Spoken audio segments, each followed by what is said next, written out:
ask ourselves the hard questions, Exactly. Well, I think we're all like a worn musical instrument.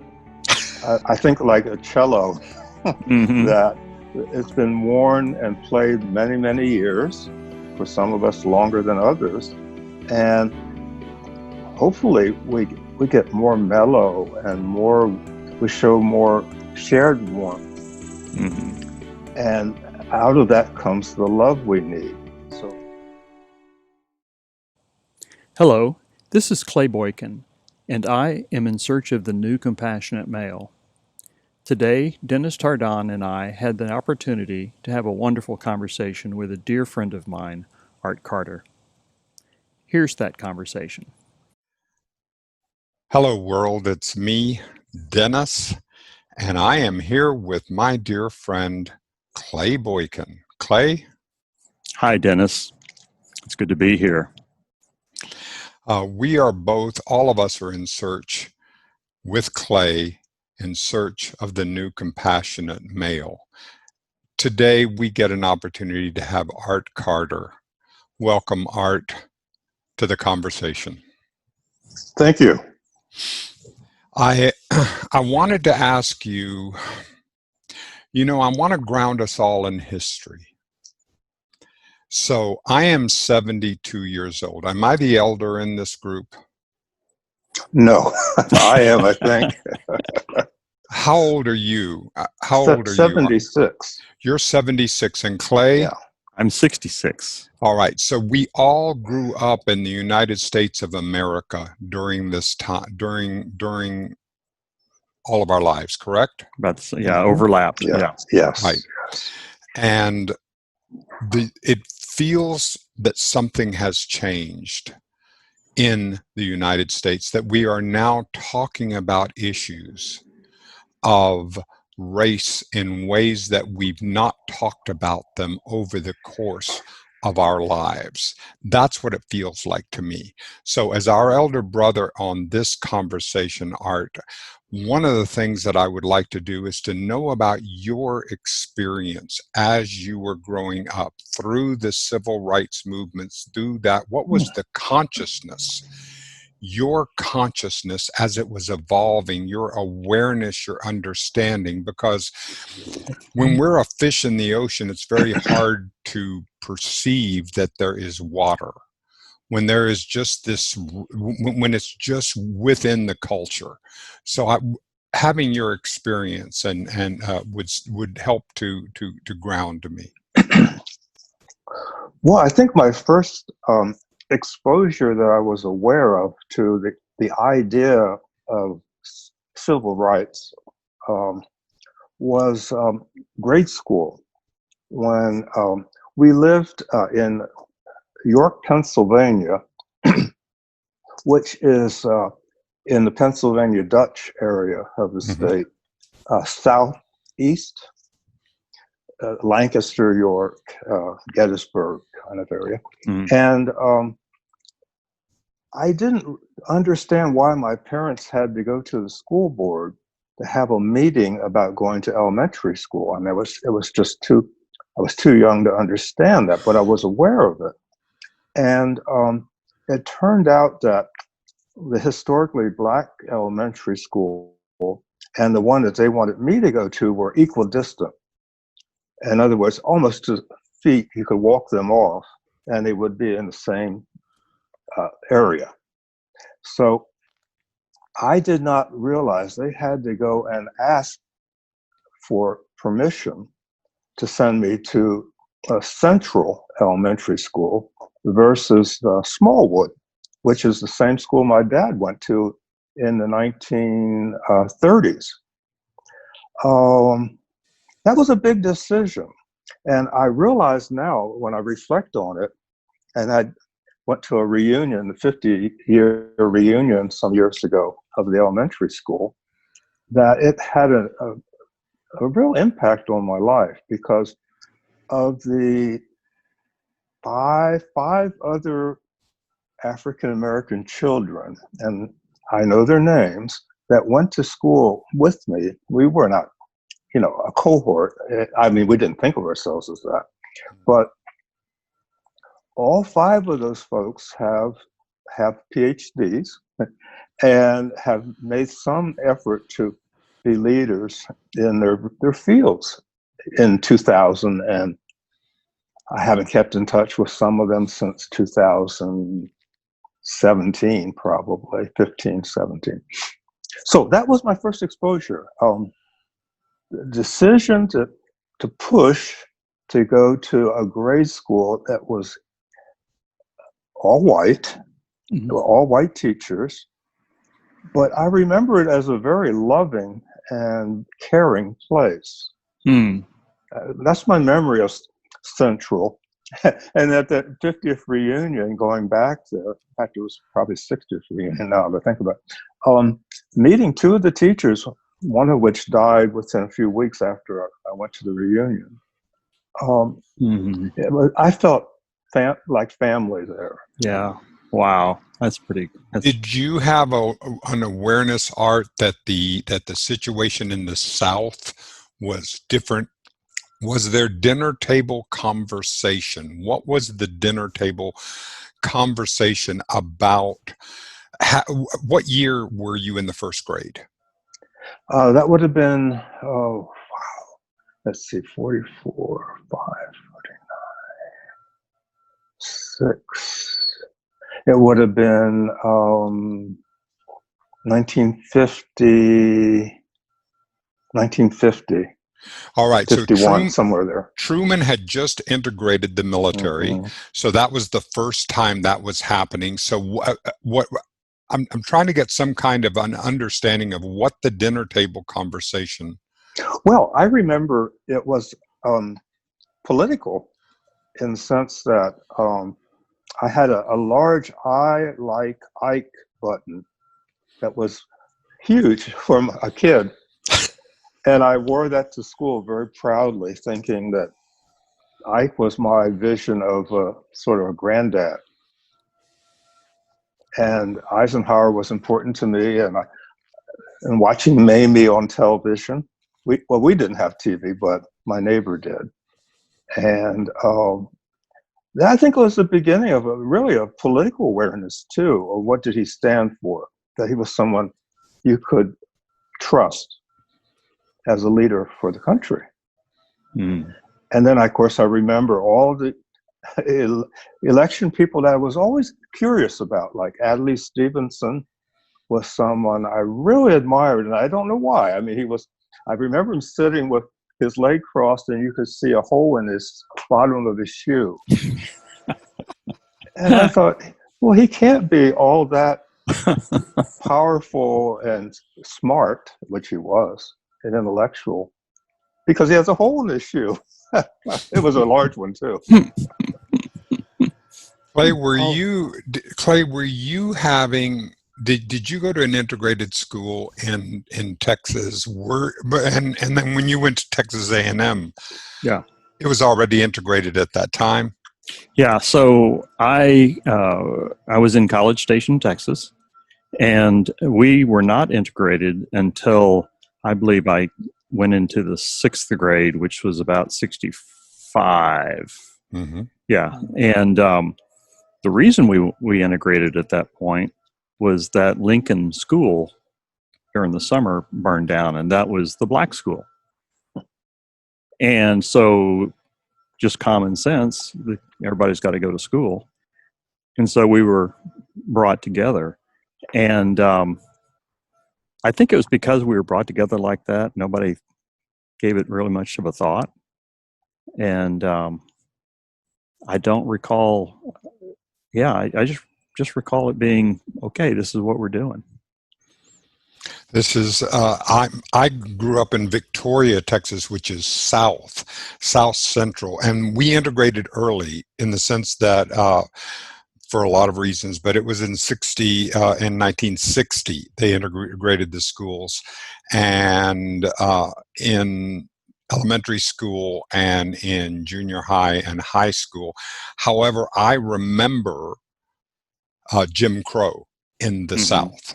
So I remember seeing from the white side the colored entrances to the movie theaters, the Mm-hmm. separate water fountains, seeing, as I've told you, Clay, as riding the Trailways bus to Houston, and then getting off the bus, and there being separate waiting rooms.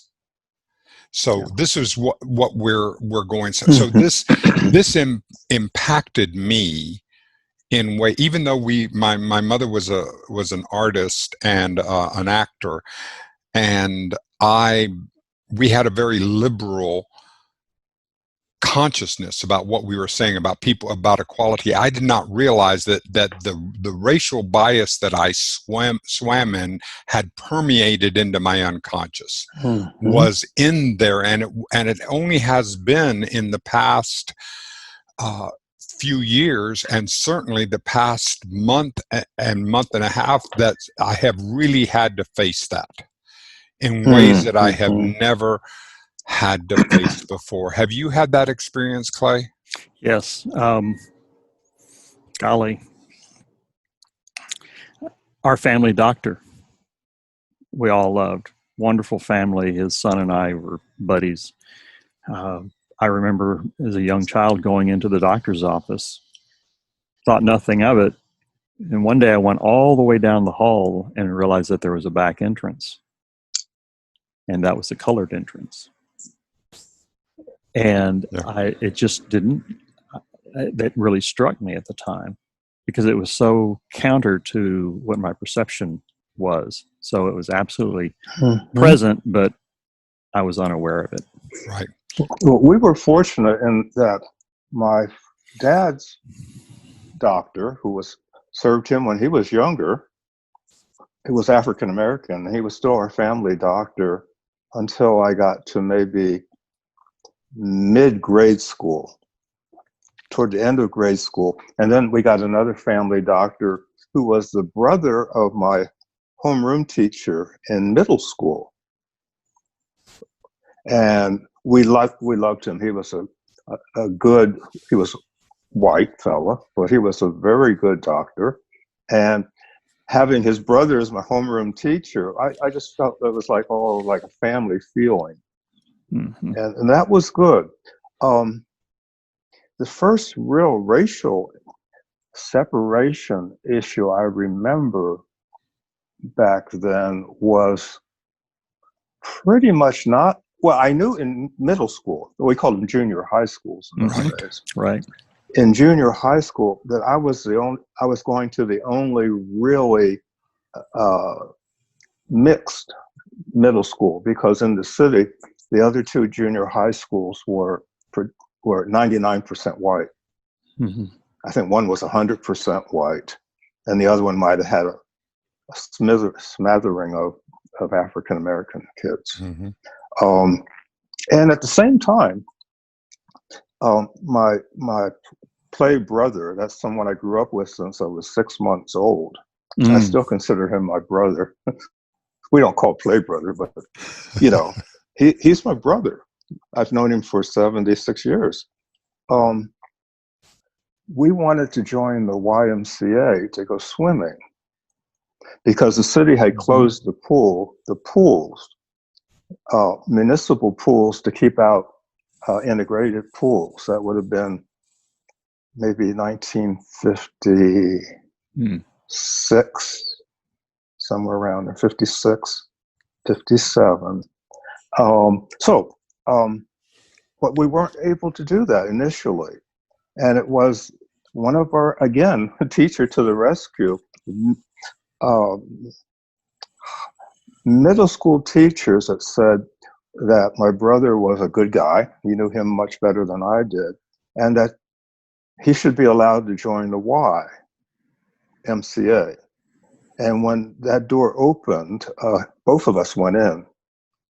And that was a remarkable thing, because Ron had serious asthma, and the water was a healing agent, helped him overcome his asthma. And so we would swim, and in those days you didn't have to, it was all, you didn't even wear swimsuits. Ron got better and better because he had a real purpose in the water, and I just flailed away and got some swimming out of it. But from that time on, he became so good of a swimmer, he became a diving coach and Wow. has coached 3 Olympic diving teams Wow. in the U.S.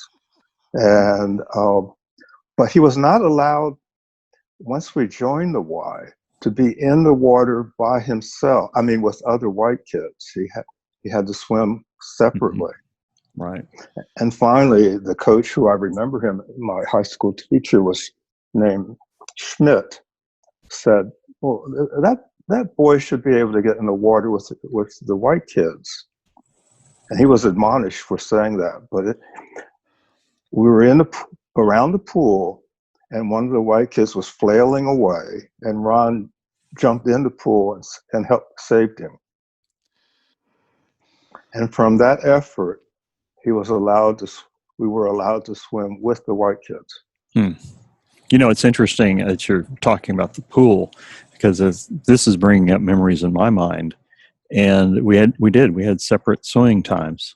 Uh-huh. I had totally forgotten that. Isn't that amazing? And that was on the Texas A&M campus. Yeah. Okay, it was a college back then. Mm-hmm. Yeah. Well, you graduated in high school at what time? What year, Art? 1961. 61. I did 66. Clay? 72.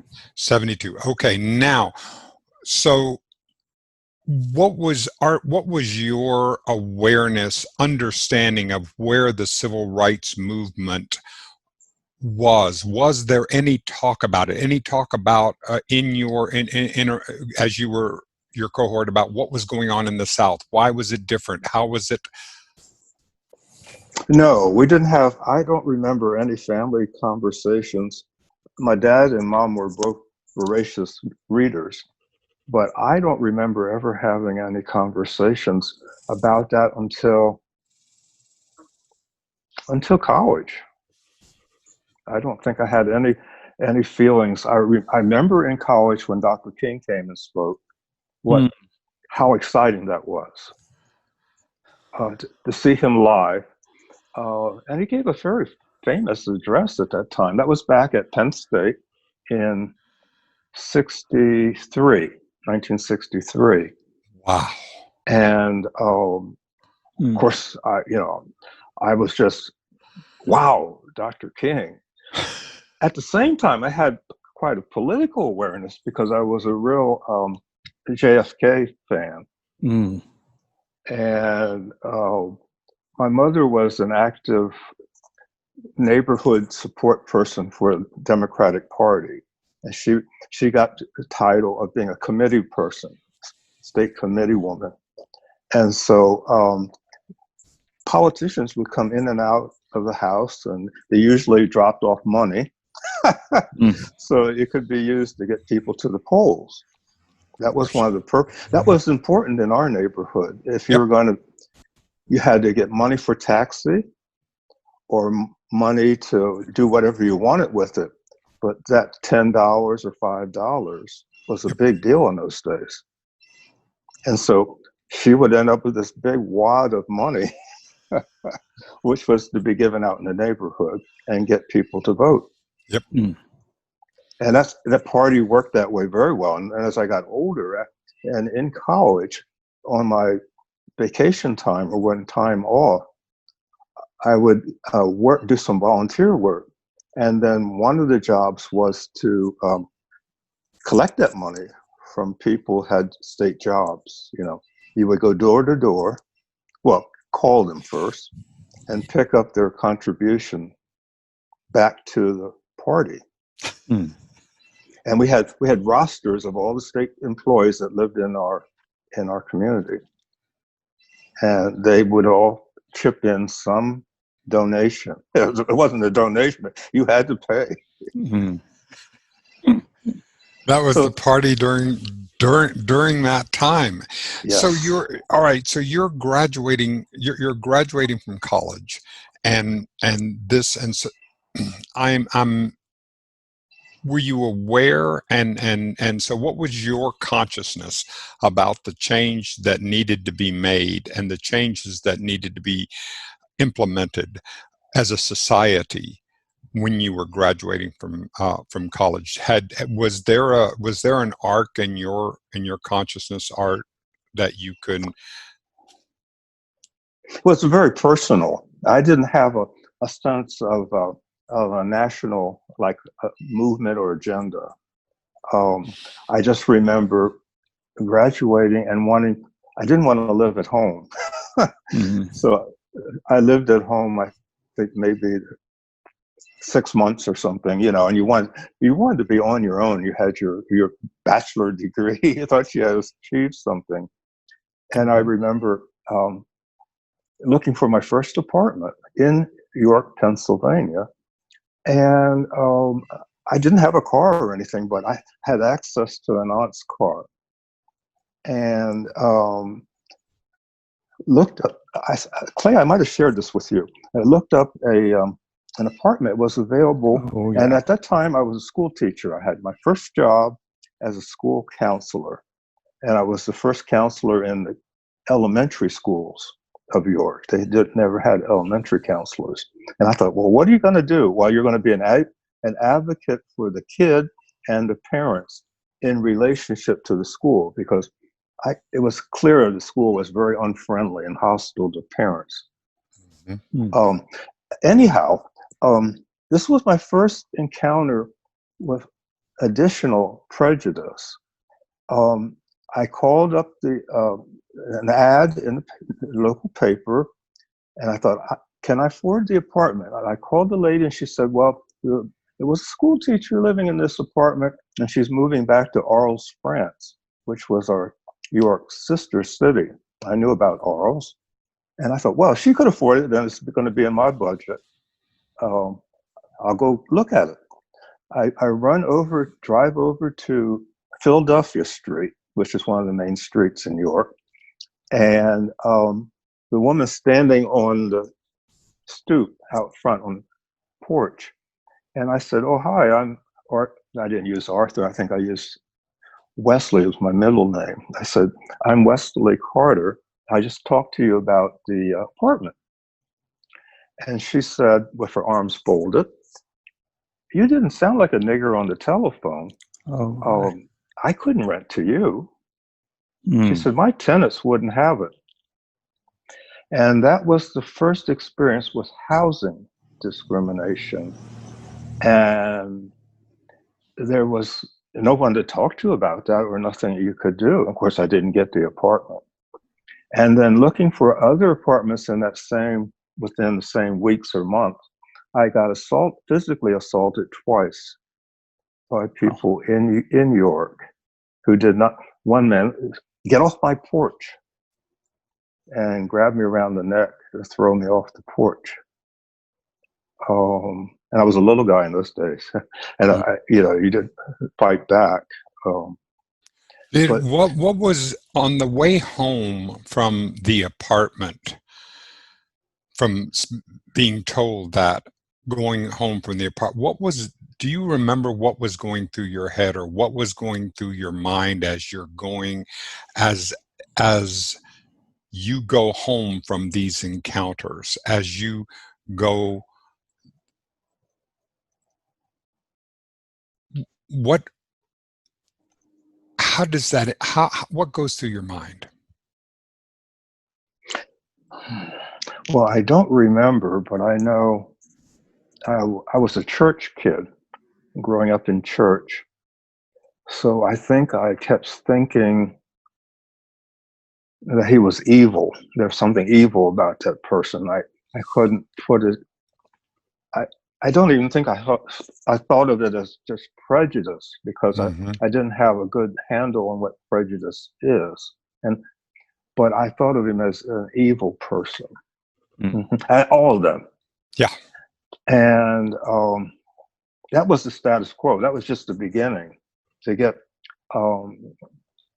married, I think, within 2 years after that. And we had to sue, get an attorney, even get an apartment in the same community. It was closed off to African Americans, period. Mm.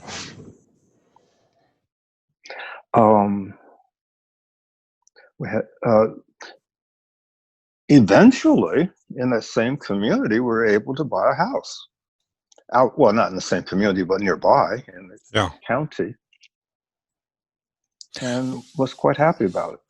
You know, with so much of, so we I want to fast forward here because there's so much to talk about, and I want to fast forward to the Roberts ruling on voting rights a few years ago that nullified the Voting Rights Act of 1965 that said, he said, racism is over. We've had an African-American president. There is no more racism. So all of the reasons why we would have the states to have to qualify in order to make sure that things are fair, that it's over with. Obviously not, but that just stunned me. Mm-hmm. Yeah, I carry my voter registration card everywhere I go. I mean, it's just along with my license. It's all you have. And I mean, that to me, that's a critical thing to have, that I have a right to vote, and that it identifies me as a person that has empowered himself to vote. That just feels very important. And the barriers are real in Texas. I mean, it's actually real. The efforts you have to make to well, I've not had any problems voting since I've only lived here since 2006, and so I have not encountered any barriers to voting. But I know that there are, for instance, extraordinary lines that people are put in that keep them from voting. I know that the state officials are very opposed to expanding mail-in ballots. So I see this in the news, but I've not experienced any of it. Well, but so much, Art. I mean, I have a birth certificate. I have a passport. Imagine without those things, how would I get the kind of ID? Yes. That would allow me just to be able to vote. If that is not, I mean, the extraordinary amount of money of tracking it down, of the resources in order to get that, so that I would have the basic ID. What if I didn't drive and I only went on a bus, so that I have to be able to get to there the place? Well, I had an encounter with it was an exercise 3 years ago, when I was doing a little substitute teaching here in Austin. Some of the teachers got a hold of actual tests that were used in Alabama for Black voters have to pass, Black residents, in order to vote, and no one could pass the test. And it had an escape clause that said that if any one of these questions were wrong, then you fail the entire test. And it was up to the registrar in each community to determine if you qualified, if your score was a passing score. So it ultimately went right back to the sources of discrimination to determine if you would be allowed to vote. How long ago was that? Oh, 3 years ago. Oh my goodness. Mm-hmm. And if the racism 2 years ago, but because the racism is rooted into, I mean, it was part of our Constitution. It was part of pre-constitutional times. I mean, this country was built upon this. It's really come to my consciousness in the last few months, and just using George Floyd as a marker, certainly not as an only case. This is merely a marker and along. Clay, would you please talk about your experience in these last months or so? Oh gosh, yeah, it's been a real roller coaster. It was a Monday night, May 25th, and we were having our men's circle, and we're doing it by Zoom. And our topic that night was aspirations. What are your aspirations in life? And we went on and had our evening. I woke up the next morning to learn that as we were in our circle, 25 white men talking about our aspirations, George Floyd was being murdered. And that really hit me, and I went into a tailspin. I think I went into somewhat shock. I was frozen to the TV. This was a defining moment. And then I started realizing I've got a responsibility. I've got a responsibility to the men in our circle, to the network. And here we are coming up on the following Monday, and our circle is a contemplative circle. So we're not bringing in the world issues. We're not trying to solve the world. We're more get our head to heart and learn how to speak from there and to connect and trust one another as men. That's our whole focus. But yet all this is going on. So how do I pay attention to that and not bring it into the circle? And I was really conflicted. And I came out of that following Monday feeling very hollow because we danced around. We didn't talk about anything. And I realized then that we were at a defining moment in our men's fellowship network. And I want to put a pin on and ask one thing on this. Yeah. These are 25 white men, not exclusionary, but certainly not, because you have had African Americans who have had at different times. Yeah. But because this is the thing, what would have been our responsibility to actively include rather than just passively continue to be? Yeah, we just made it open, and we have people from different parts of the country. And a self-selection. It's a self-selection. I had no, program to say let's make this the right mix. So these are men that are all healing from. Well, we're all healing, but from something. Yeah. But these are men that are not necessarily going to join a men's group in the traditional fashion. These are, I'm going to just speak about myself. I grew up not trusting other men. And I got to a point in life where I realized that there's things in life that I can only learn from another man, but I've shut myself off from that. So how do I make that connection? And how do I begin to learn about life? And, we get 25 men in that circle. There's over 1,000 life years of experience right there. And Dennis, when you're there, there's something I can learn from you and you can learn from me. We're not trying to fix anybody. We're not trying to teach anybody, but we're experiencing and sharing where we are in our soul and our life. And we grow that way. And you've done that for more than 8 years. Yeah. We've done it weekly for over 8 years now. And I've got circles, various places in the U.S. I've got a circle in Kenya. And matter of fact, it was about a year ago during this time that I was packing to go over there for that. What a fantastic time that was. But yeah, and I've got a website, and I'm going to plug it here. It's mensfellowship.net. That website there has got all of our topics of conversation on it. I've got over 400 pages out there. And since day one, when I go back and look at Google Analytics, literally half of the people that visit that website are women. Literally half. It's always been that way. And it's been the same on my website, clayboykin.com. It's very interesting. So I've been focused on gender equity.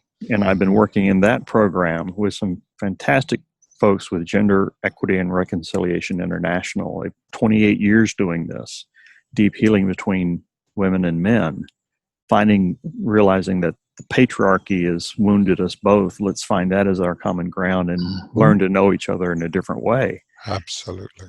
So I've been working on that the past year and a half, and it's really been a growing and a stretching. I'm, my growing edge, as they call it, and I've really been out there. But then here May comes, and what happens to George Floyd, and now the race question is right in front of me, and I realize that I'm a privileged white male. And there's a book called Me and White Supremacy, it was handed to me, well, I'm not a white supremacist, and I bolted at that and knee-jerked at that. But, as I settle back and get over the emotion of it and look at what's in that book, I check mark off and say, yeah, my actions, not intentional, and I don't see it. I'm, like you said earlier, I'm the fish in water asking, well, what is racism? And so, yeah, it's this is a real defining time. It's a real shifting time. And as a result, to wrap up, as a result of those 2 weeks, I started a second men's circle. And that men's circle is In Search of the New Compassionate Male, Racism in America. And we're peeling that onion back. And there's a small group of us, and that is a group. Those are discussions, and it is a very vulnerable time to figure this out and work together. And Art, I'm grateful that you're participating in it. I'm just thinking that this is a defining time when you use that term. More than we know. Yeah. It's not an accident that the virus or viruses, because there are more to come, and racism and economic decay, they're all tied together. Yeah. I think Mother Earth is rebelling spiritually and physically to the treatment provided by humankind, to each other, to our brethren all over the globe. The destruction of the rainforest and the Amazon. Yeah. All this is done by human greed, racism towards the native peoples of Brazil. When I was in Brazil, the racism was very clear, that a white anglicized Brazilians or Europeanized Brazilians control everything. So I think our Earth is in this, it's all interrelated somehow. Oh, yeah. And we have got to come to grips with this. Well, that's what I'm asking psychologically. Because Clay, one of the things that I love about what you're doing is that you're talking about the rising In Search of the New Compassionate Male as a new archetype. Yes. That it's a way for us to be that is different from the way that we had. I know that when I was growing up, there was, I would look out at men and I would go, well, I'm certainly not like that. What the stereotype of what a white man is, that didn't feel like me. I didn't feel like my inside, and we're getting a chance to so this new archetype is. Can you talk a little about that? About what you're searching for and the kinds of things that you're discovering there? Sure. Uncovering.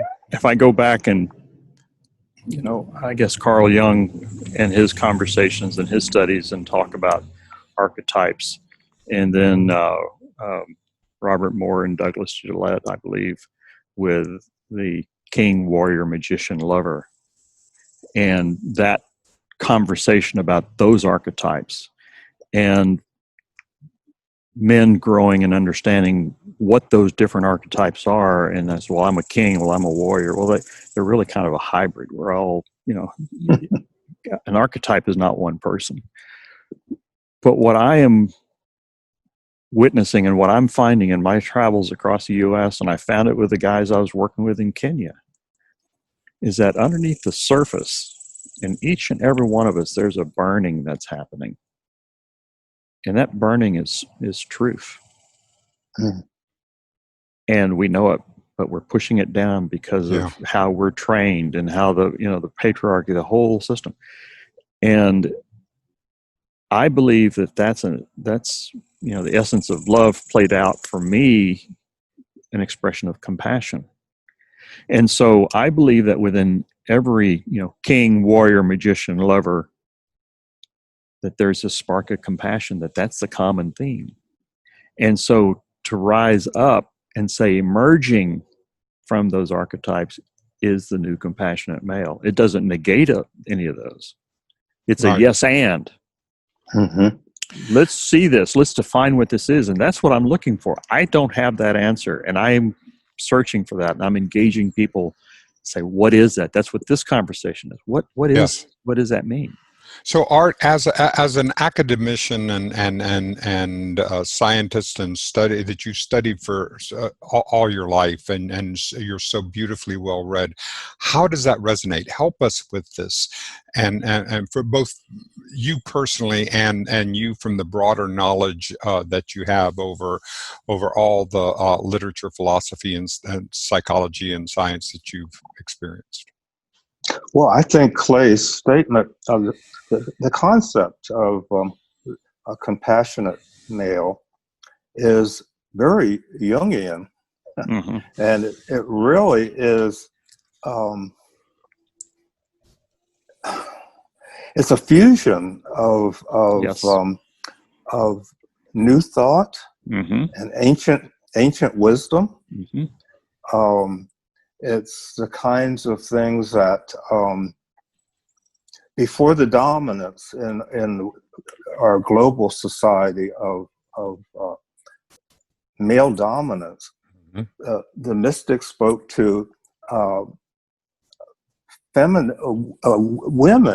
and women spoke often in poetic ways about that in a powerful but loving way, or loving but powerful way. Maybe you can flip that either way. Yes. In all of the ancient societies, but it's only, I think, we're just emerging from probably 600 or 700 years of Western male dominance in the Yes. world, to the exclusion of ancient Middle Eastern and Far East societies. And so this new compassionate male will be a blend of open to the Eastern thoughts and able to learn from that. And that's very exciting. Well, That's and no end. there's, scripture, there's nothing new under the sun. Why am I calling it the new compassionate male? Well, some of us are learning this for the first time, so I call it new. And something else, this isn't exclusionary with gender either. I don't call it the new compassionate man. I call it the new compassionate male, because that divine male energy is in men and women. Whatever your gender is, we both have that. And so it's relevant for a woman to say, what does the new compassionate male energy within me mean? How do I get my arms around that? How do I point to that? So I said new compassionate male specifically for that reason, to be inclusionary in that sense. One of the things that I love about the way you framed this, Clay, is that it's in search of, which makes it an active, which means we're all in this. We're here in the process. It's not a done deal. No. It is an actual experience of emergence. Yeah. And it has to begin from within.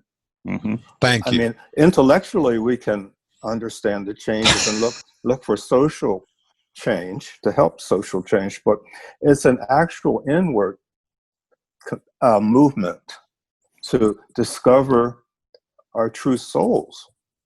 That's right. As we discover our true souls and allow it to speak to us, we can be more compassionate and feel safe in a current world that is so dispassionate. And we talked about this the other night was, we've got marches going on, all the protesting and stuff. What am I going to go do? Well, and we're sitting in the circle going within. And that's working at the source. That's not going to speak to this issue right here. It's not going to fix today, but it's going to set the framework for tomorrow. And each one of us, I know me, every time I go into that circle, whether it's on Monday night or especially Wednesday nights now, I come out just a little bit different. So I'm showing up in everything that I do, and my trajectory is just a little bit different. And I can't verbalize it. I can't quantify it, but I'm a different person than I was 8 years ago. I love how you say that, Clay, because in the work that I'm doing and that I'm doing with each human being that I work, I do my best to make a conscious decision before I enter that conversation, to open my head and heart, open my mind and soul, so that I exit the conversation at a higher level of vibration than I entered it. Yeah. Just without having a goal or an outcome, just being willing to have, and that's what I see you doing at each time that you have one of the circles. Yeah. Each time I interact with you, Art. Yeah, and that's what I was going to say, Art. I mean, you're witnessing it. You're seeing us struggling. It's a blessing that you're there, because it helps us.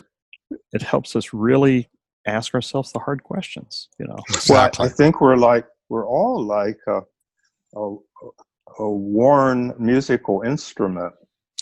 I think like a cello that it's been worn and played many, many years, for some of us longer than others. And hopefully we get more mellow and we show more shared warmth. And out of that comes the love we need. So we need to play on and on. Yeah. I have if we think of ourselves evolutionarily, this last 600 years is a blink of an eye as to what our species, Homo sapien, and where we are during this time. So it really is an opportunity for us to be able to, and one of the things that I love about the concept that came out of the University of Pennsylvania, which is positive psychology movement and appreciative inquiry, is for us to be able to make sure that we are recognizing where growth is happening, when in the media it's always going to the most lurid and for us to have this is one of the reasons why I wanted in on this conversation with you, Clay, and with you, Art, is to be able to recognize that this is happening. It is happening in little green shoots around, and it's important for us to nurture them as they do. Wow. I think of positive psychology was really fairly disdained just 25 years ago. Study what's going right, why people go right. I mean, what a concept. And our ability to change as humans, but I do think the spiritual side of us is changing too. And I think it's a driving force. So even though it may not be attached to any church or denomination per se, there is a strong desire to have a spiritual connection, and that we're realizing that coming out of these younger people who are on the protest lines, it's their souls are speaking. It's not just their heads. Their souls are speaking out and crying out for change. Yeah. What a wonderful conversation. Clay, is there anything that we haven't talked about from your end that is important for us to share today? There's mountains we haven't talked about, but we're Well, not going to put it in I this know, and hour. then, which is why if I don't get a chance to talk with Yeah, you, Art, and you, Clay, again, that would really be a miss for me. So yeah. I'm going to work on that. But Art, is there anything that is on your heart today of the things that are going on in this? And we're right here. We're at the 1st of July, right before the celebration of another Independence Day in the United States, for all that means and doesn't mean. So anything today in 2020 that's on your heart and mind? Well, I can't get very excited about Independence Day because it doesn't mean much to me. But I think we can just celebrate the human spirit. Celebrate the human spirit that is so alive and active, and that we are now able to share with fellow humans in ways that we couldn't have done technologically a few years ago. So let the spirit live and let it be heard. That, period.